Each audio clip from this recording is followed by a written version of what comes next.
Magandang umaga mga igan, patuloy na inaapula ang sunog na tumupok sa isang warehouse na naglalaman po ng mga tela sa Barangay Siena, Quezon City. By live report si Oscar Oida. Oscar.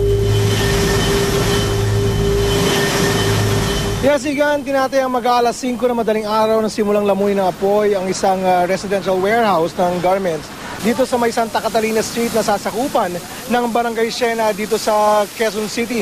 Ayon sa mga tauhan ng naturang garment warehouse, nagulat na naman daw sila nang nagliliyab na ang naturang lugar.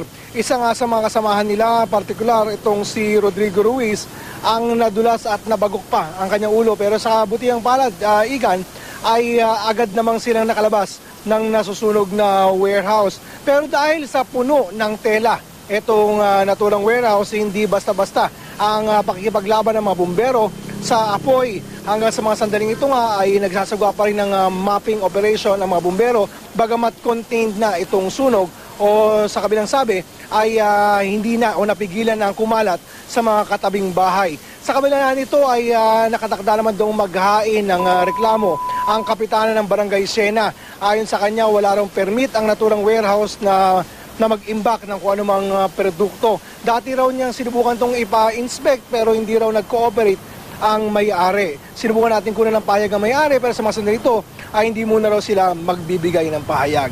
Patuloy naman ang investigasyon ng Bureau of Fire Protection sa sanhi ng sunog, bagamat sa mga sandaling ito, ang anggulo na nakikita nila ay problema sa kuryente. Igan? Maraming salamat, Oscar Oida.